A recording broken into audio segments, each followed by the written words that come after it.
Lo que es importante resaltar es justamente esto. Si bien los juicios se inician en el 2008 y en el 2009, este avasallamiento de parte de la Nación viene desde mucho anterior.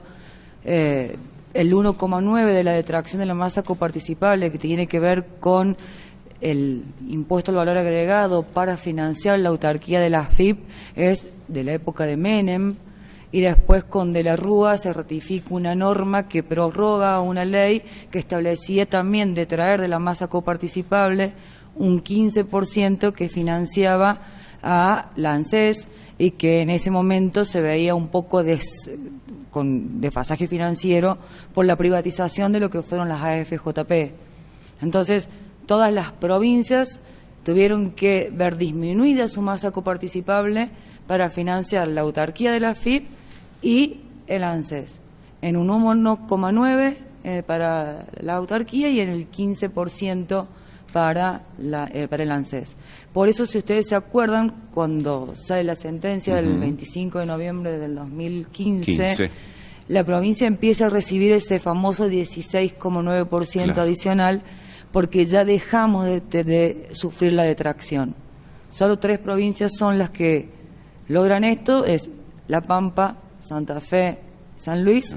Bueno, y Córdoba, que tenía una cautelar, pero después con el consenso fiscal renunció a todos estos derechos que había adquirido. Como para hacer un paréntesis y algo que también me parece importante, si recordamos en agosto del 2019, cuando estábamos en plena campaña presidencial, en un acto que se realiza en Rosario, creo que fue, que estaba presente, bueno, Alberto Fernández, actual presidente, una de las promesas que le hacía la provincia de San Luis era tratar de hablar sobre esta deuda, que obviamente ya tenía sentencia firme, y creo que ya teníamos también el monto líquido del capital, y había que definir cuál era la tasa de interés que íbamos a aplicar, y ahí fue donde nuestro gobernador le pidió, por favor, que se cambió la frase, y no era mirar la deuda o ver la deuda, sino directamente pagar la deuda. Ese compromiso que asume el presidente lo hace en campaña, pedido de nuestro gobernador en un acto en Rosario en el marco de las elecciones presidenciales. Eso es lo que hoy nos lleva o nos pudo posicionar durante todo este año que transitamos de pandemia en un lugar de, yo lo voy a considerar al gobernador como de criterioso, porque se entendió la crisis por la que estaba pasando el país, el mundo, y el país, por supuesto, que no fue ajeno a esto. El COVID atacó a todo el mundo, atacó a la República Argentina, y San Luis se vio perjudicado por eso, y en esto fuimos cautelosos en el sentido de que no gastamos energía o no absorbimos energía del gobierno nacional, porque entendíamos que no era el momento oportuno.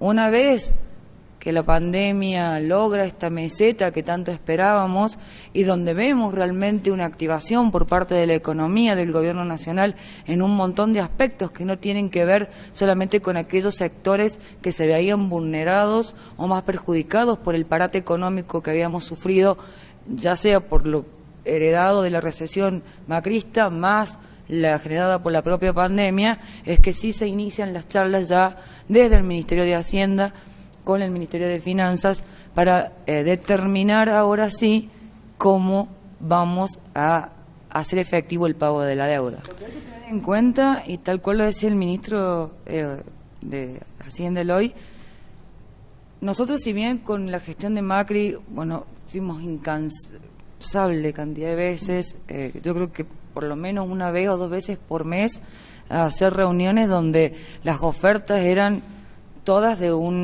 inaceptables por la provincia.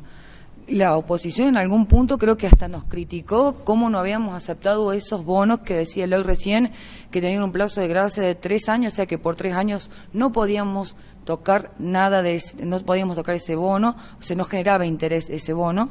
Tenía un interés anual del 6% que no se actualizaba con una inflación galopante como la que vivíamos en la época de Macri, y que además eran intransferibles, que uno no los podía colocar en el mercado hasta que no tuvieran una fecha cierta para poder decir, bueno, ahora sí, ya lo puedes transferir, o ya lo puedes colocar en algún mercado, o se lo puedes ceder a otra persona que quiere ese título. O sea, que estábamos comprándonos un problema en vez de una solución.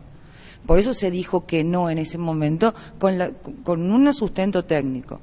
Estos bonos que nos acaban de describir el ministro son bonos que si bien tienen un vencimiento, como él dijo, 2022, 2023, y etcétera, son bonos que uno los puede colocar en el mercado. O sea, hoy ya generan intereses, o sea, te generan una rentabilidad, se actualizan por cero, o sea que la inflación nunca hace que uno pierda el valor del capital.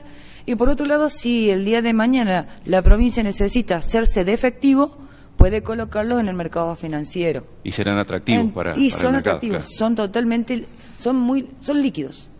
De hecho, hay varios bonos, algunos tienen una mayor liquidez y otros tienen menor liquidez. Liquidez me refiero a esto de que si salgo y lo vendo, tengo un comprador. Claro. Tengo alguien que me va a pagar por ellos.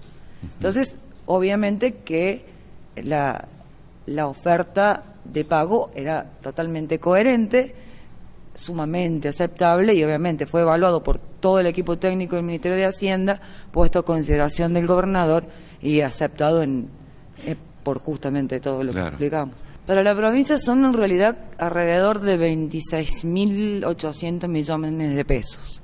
El presupuesto provincial para el 2021 es de 77.000 millones de pesos.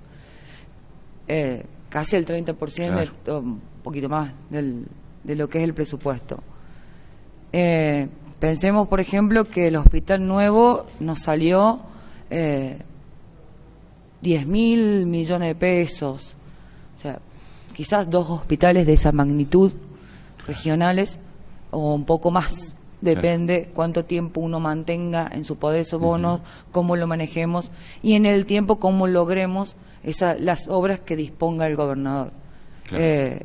Por supuesto que esto es para nosotros una tranquilidad absoluta a nivel de las finanzas del Estado.